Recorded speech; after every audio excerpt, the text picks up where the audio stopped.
ನೋಡಲ್ಲಿ ಕೂತ್ಕೊಂಡು ಮಾತಾಡಬೇಡಿ. ನಿಮಗೆ ಏನಾಗಿದೆಯಲ್ಲ ಅಧ್ಯಕ್ಷರೇ, ಯು ಥಿಂಕ್ ಯಾರು ಬುದ್ಧಿವಂತರಲ್ಲಿ ಕೂತ್ಕೊಂಡು ಮಾತಾಡಿದ್ರೆ ನಿಮ್ಗೆ ಇದು ಬರ್ತದ?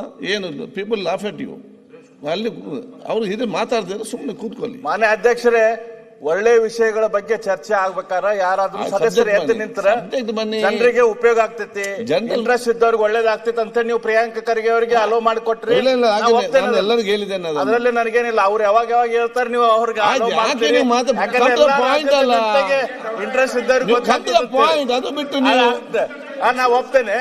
ಈಗ ನಾನು ಕೂಡ ಅದಕ್ಕೆ ಪೂರಕವಾಗಿ ಪ್ರಿಯಾಂಕ ಖರ್ಗೆ ಅವರು ಹೇಳಿದಕ್ಕೆ ಪೂರಕವಾಗಿ ಅವರು ಇನ್ಫ್ಲೇಷನ್ ಇಂಡೆಕ್ಸ್ ಬಗ್ಗೆ ಮಾತಾಡಿದ್ರು. ನಿಮ್ಮ ಪಾಯಿಂಟ್ ಎಲ್ಲಿ ಬಿಡಿ. ಇನ್ಫ್ಲೇಷನ್ ಇಂಡೆಕ್ಸ್ ಕನ್ಸ್ಯೂಮರ್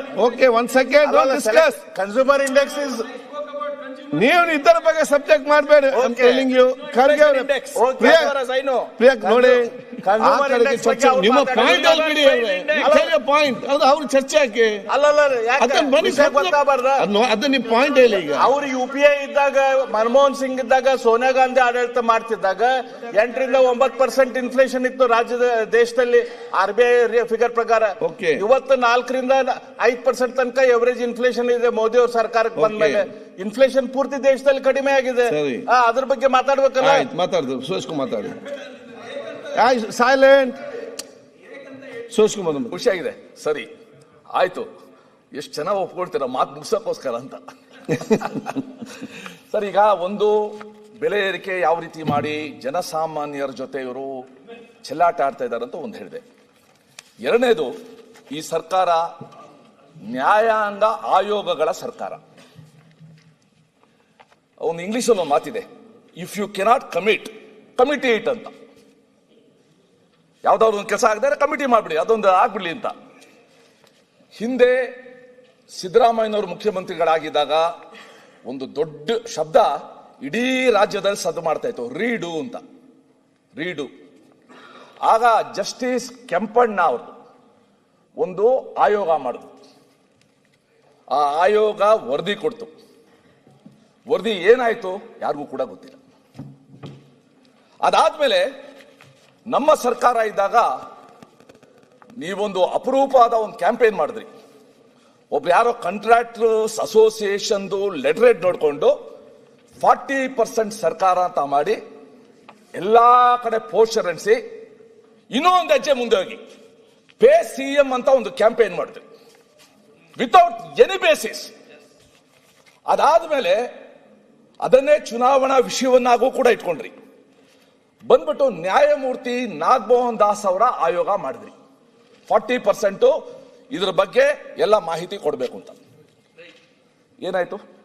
ನ್ಯಾಯಮೂರ್ತಿ ನಾಗಮೋಹನ್ ದಾಸ್ ಕಮಿಟಿ 40% ಎಲ್ಲ ಇತ್ತು. ಇದು ಜಸ್ಟ್ ಕೆಸರು ಎರ್ಚೋದಕ್ಕೆ, ಕಳಂಕ ತರಲಿಕ್ಕೆ ಮಾಡಿದ ಕ್ಯಾಂಪೇನು. ನಾವು ಮಾಡಿದೀವಲ್ಲ ಅಂತ ಒಂದು ಆಯೋಗ ಮಾಡಿದ್ರೆ ಆಯೋಗ ಇವತ್ತು ನಿರುತ್ತರವಾಗಿದೆ. ಬೇಡ. ಕಳೆದ ವರ್ಷ ಇದೇ ಸದನದಲ್ಲಿ ಚಿನ್ನಸ್ವಾಮಿ ಸ್ಟೇಡಿಯಂ ಅಲ್ಲಿ ಆಗಿದ್ದ ದುರಂತ ಚರ್ಚೆ ಆಯಿತು. RCB ಅದು ಡೀಟೇಲ್ಸ್ ಹೋಗೋದಿಲ್ಲ. ಚರ್ಚೆ ಆದ್ಮೇಲೆ ಅದಕ್ಕೊಂದು ಕಮಿಷನ್ ಮಾಡಿದ್ರಿ. What happen to the facts? ಏನಾಯ್ತು? ಯಾರು who has been held responsible? ಅದಕ್ಕಿಂತ ಒಂದು ಬಹಳ ಮುಖ್ಯ ಅಂತಂದ್ರೆ ಇದೇ ಸದನದಲ್ಲಿ ಚರ್ಚೆ ಆಯಿತು, ನಮ್ಮೆಲ್ಲರಿಗೂ ಕೂಡ ಶ್ರದ್ಧಾ ಕೇಂದ್ರ ಆಗಿರೋ ಧರ್ಮಸ್ಥಳದ ಬಗ್ಗೆ ಕಂಪ್ಲೇಂಟ್ ಆಯ್ತು, ಎಲ್ಲ ಆಯ್ತು. ಇದೇ ಸದನದಲ್ಲಿ ಪರಮೇಶ್ವರ್ ಅವರು ಹೇಳಿದ್ರು, ದಿನೇಶ್ ಗುಂಡೂರಾವ್ ಹೇಳಿದ್ರು, ನಮ್ಮ ದಕ್ಷಿಣ ಕನ್ನಡದ ಪೊಲೀಸ್ ಅವರು ಬಹಳ ಸಶಕ್ತರಾಗಿದ್ದಾರೆ, ಯಾವುದೇ SIT ಬೇಡ ಅಂತ ಹೇಳಿದ್ರು. ಇದಕ್ಕೆ SIT ಮಾಡ್ಬಿಟ್ರು. ದಿನೇಶ್ ಗುಂಡೂರಾವ್ ಹೇಳಿದ್ರು, ನಮ್ಗೆ ಯಾರಿಗೂ ಕೂಡ ಮಾಡಬೇಕು ಅಂತ ಇಷ್ಟ ಇರಲಿಲ್ಲ, ಕೆಲವು ನಿಯೋಗಗಳು ಬಂದು ಒತ್ತಡ ತಂದ್ವು, ಅದಕ್ಕೋಸ್ಕರ ನಾವು ಮಾಡಿದೀವಿ ಅಂತ. Fine, fair enough, V welcome it. ಆಯ್ತು, ಸತ್ಯಾಂಶ ಬರಲಿ ಅಂತ. ಅವರು ಆಫೀಸರು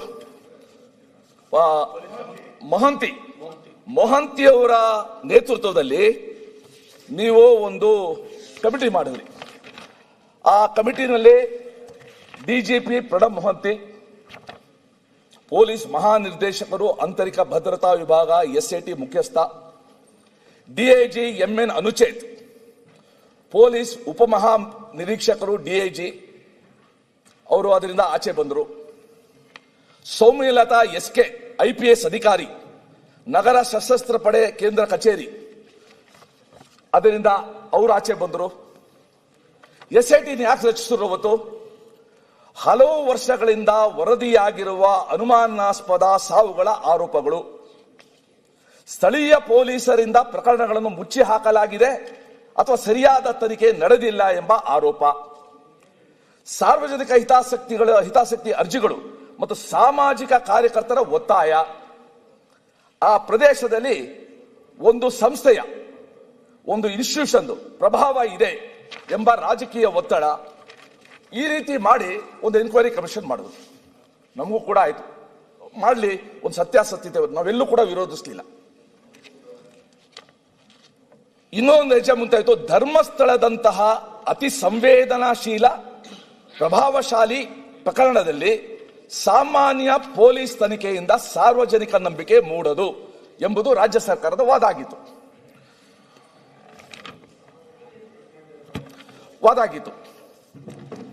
ಈಗ SIT ಏನು ಸ್ಟೇಟಸ್? ಒಂದು ವರ್ಷ ನಾವು ಅವತ್ತೇ ಕೇಳ್ಕೊಂಡ್ವು ನಾವು ಈ ಹೌಸಲ್ಲಿ, ನೀವು ಇಂಟರಿಮ್ ರಿಪೋರ್ಟ್ ಇಡಿ ಅಂತ ನಾವು ಪರಿಯಾಗಿ ನಾವು ಕೇಳ್ಕೊಂಡು, ಬಟ್ ದಿ ಗೌರ್ಮೆಂಟ್ ರೆಫ್ಯೂಸ್ಡ್. ಇಲ್ಲ, ಮೈನ್ ಬರಲಿ, ಮೈನ್ ರಿಪೋರ್ಟೇ ಬರಲಿ ಅಂತ. ಈಗ ಸನ್ಮಾನ್ಯ ಸಭಾಧ್ಯಕ್ಷರೇ, ಒಂದು ನಿಮಿಷ.